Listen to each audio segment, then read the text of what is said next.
बुला और विनाका के देश फिजी की गिरमिट गाथा में आप सबका स्वागत है। फिजियन भाषा में अभिवादन के लिए बुला और आभार के लिए विनाका कहते हैं। भारत से तकरीबन 11,600 मील की दूरी पर बसा ये देश बहुत खास है, भारत के लिए और कुछ मायनों में दुनिया के लिए भी। प्रशांत महासागर के गोद में बसे इस सुंदर देश का भारत से गर्भनाल का रिश्ता है। भारत देश जब अपना जो तरक्की करती है किसी भी क्षेत्र में, जैसे कि आज कर रही है, तो हम लोगों का भी गर्व बढ़ता है, क्योंकि हमारे साथ अन्य जाति जो भी यहाँ रहते हैं वो अच्छी तरह से जानते कि हमारी जो नींव है, हमारी जो बुनियाद है वो भारत से है। भारत में अगर जो खांसी भी आती है तो हमको यहाँ बुखार पड़ता है। भारत और फिजी के इस खास रिश्ते को समझने के लिए गिरमिट की कहानी से होकर गुजरना अनिवार्य है। गन्ना का ये खेत बहुत महत्वपूर्ण है। क्यों महत्वपूर्ण है? महत्वपूर्ण इसलिए है कि फिजी देश के भीतर गिरमिट का जो इतिहास है उसका सिलसिला इन्हीं गन्ने के खेतों से शुरू होता है। इन्हीं गन्ने के खेतों में काम करने के लिए गिरमिटियों का कई बेड़ा, कई जहाज इस देश में पहुंचा था। भारत के कोलकाता बंदरगाह से कुछ जहाज दक्षिण के बंदरगाह से भी निकलकर यहाँ तक पहुंचे थे। और इन्हीं गन्ने के खेतों को आप ठीक से देखेंगे, इन खेतों में भारतवंशी गिरमिटिया मजदूरों का, शर्तबंद मजदूरों का, ठेका मजदूरों का, उनका खून पसीना सब इस खेत में है। ये जमीन तब जंगल का हिस्सा हुआ करती थी। ये इस रूप में न तो जमीन थी यहाँ, न इस तरीके से गन्ने की खेती थी। ये बिल्कुल निर्जन जंगल था। इस जंगल को समतल करके इस जंगल को खेत में बदलने का किसी ने साहस दिखाया तो वो भारतवंशी गिरमिटिये थे। अब आपके जेहन में ये सवाल होगा कि गिरमिट क्या है, भारत और फिजी का गिरमिट से क्या नाता है। इससे पहले कि आप गिरमिट की कहानी में गहरे उतरते चले जाएं, हम आपको लिए चलते हैं साल 1833 में। ये साल दुनिया के लिए एक महत्वपूर्ण साल था। इसी साल ब्रिटेन की संसद ने गुलामी की अमानवीय व्यवस्था पर पूर्ण विराम लगाया था। मतलब 1833 में गुलामी को समाप्त कर दिया गया था। ये वो वक्त था जब भारत में ब्रितानी सरकार हुकूमत कर रही थी। भारत के कई हिस्से अकाल, सूखा जैसी आपदा के चपेट में थे। इसी वक्त गुलामी की समाप्ति के बाद ब्रिटिश कॉलोनियों के साथ साथ डच और फ्रेंच कॉलोनियों में भी मजदूरों की सख्त किल्लत हो गई।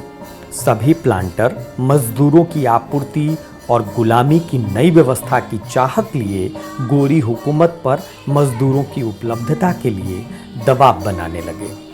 ऐसे वक्त में ब्रितानी हुकूमत के सरपरस्त कुछ काले दिलो दिमाग वाले गोरों ने गुलामी की एक नई व्यवस्था का इजाद किया। इस व्यवस्था का नाम था इंडेंचर्ड लेबर सिस्टम, जिसे हम हिंदी में अनुबंधित या शर्तबंदी या ठेकाबंदी मजदूर व्यवस्था कह सकते हैं। मानवीय मूल्यों को ताक पर रखकर मुनाफे के लिए बनाई गई इस व्यवस्था ने भारत के 13 लाख से ज़्यादा मेहनतकशों के माथे पर संघर्ष और सितम की इंतहा लिखकर दर्जन भर से ज़्यादा अनजान, निर्जन और सुदूर देशों के सफ़र पर रवाना कर दिया। अंग्रेज़ी हुकूमत की मक्कारी, धोखे, प्रलोभन और प्रपंच से भरी इंडेंचर्ड लेबर व्यवस्था में भारत के काले अंग्रेजों ने भी जमकर ब्रिटिश सरकार का साथ दिया। मजदूरों की भर्ती के लिए भारत में अंग्रेजों ने कमीशन एजेंटों की खूब बहाली की। इन भारतीय भर्ती एजेंटों की पहचान आरकाटी के नाम से थी। गिरमिटियों के संघर्ष की कहानी में आगे के अंक या एपिसोड में हम आपको विस्तार से आरकाटी की भूमिका, गोरी सरकार के झूठ और प्रलोभन की पूरी कहानी बताएंगे। फिलहाल इस प्रवेशांक में हम वापस गिरमिट शब्द पर लौटते हैं। गिरमिट शब्द दरअसल अपभ्रंश है अंग्रेजी के एग्रीमेंट शब्द का।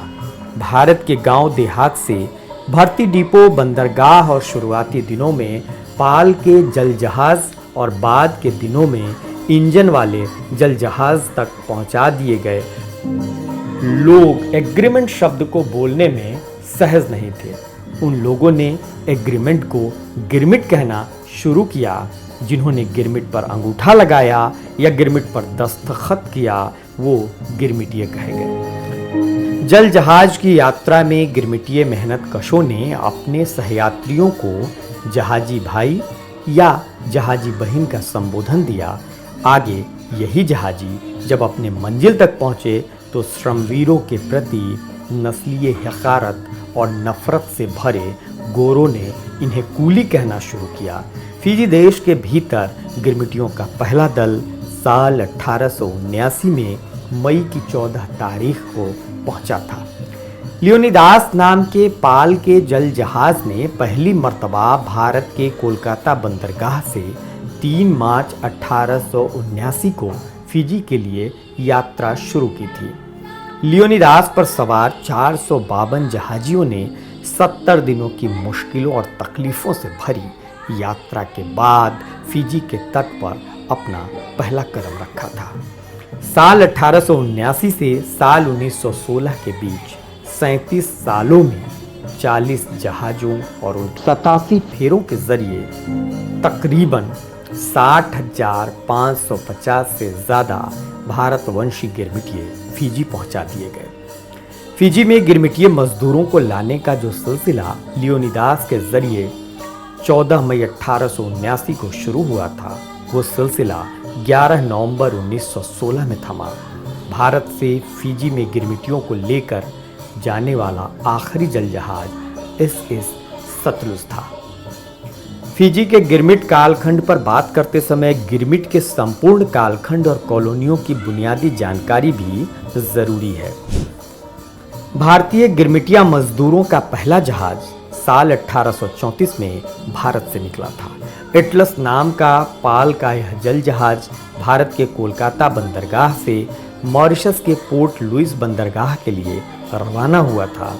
पोर्ट लुइस बंदरगाह पर इसी साल 1834 में नवंबर के 2 तारीख को यह जहाज पहुंचा था। बाद में गिरमिटिया प्रथा के तहत 87 वर्षों तक दर्जनों जहाज़ों ने सैकड़ों फेरी के जरिए दर्जनों ब्रिटिश, फ्रेंच, डच कॉलोनियों तक लाखों भारतीयों को बदस्तूर पहुंचाया। गिरमिट विरोधी लंबे संघर्ष, जनजागरण, प्रदर्शनों, ज्ञापनों, सभाओं और प्रस्तावों के बाद विश्व युद्ध की परिस्थितियों के बीच साल 1917 में भारत की तत्कालीन ब्रिटिश सरकार ने इंडेंचर्ड लेबर सिस्टम को खत्म करने की मुनादी की। 12 मार्च 1917 को इंडेंचर्ड लेबर सिस्टम पर पूर्ण विराम की घोषणा भले ही हो गई थी, पर फिजी देश में साल 1920 की 1 जनवरी को गिरमिट पर पूर्ण विराम संभव हुआ था।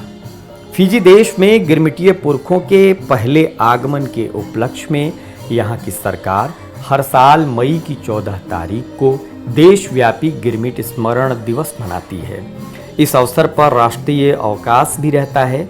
गिरमिटियों के स्मरण में यहाँ के निवासी उन सभी गीतों और कहानियों को गाते सुनाते हैं जिनमें गिरमिटिया पुरखों की थाती, परिश्रम, अपमान, कष्ट, अत्याचार और दुर्घटना की कहानियाँ दर्ज है।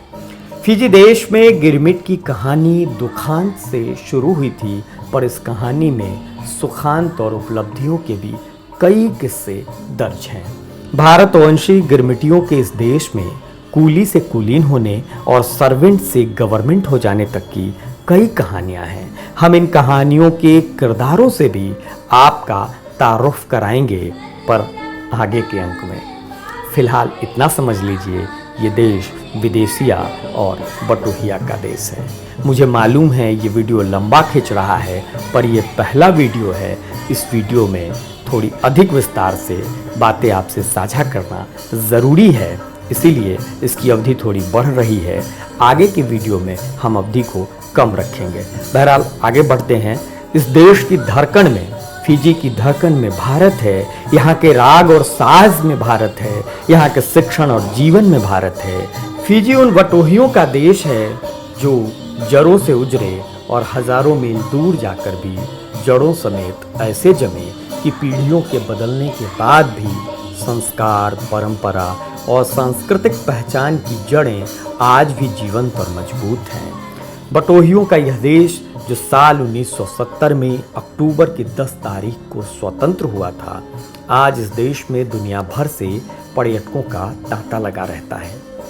आंकड़ों की माने तो इस देश में साल 2023 में 9,23,000 से ज़्यादा लोग पर्यटन के लिए आए थे।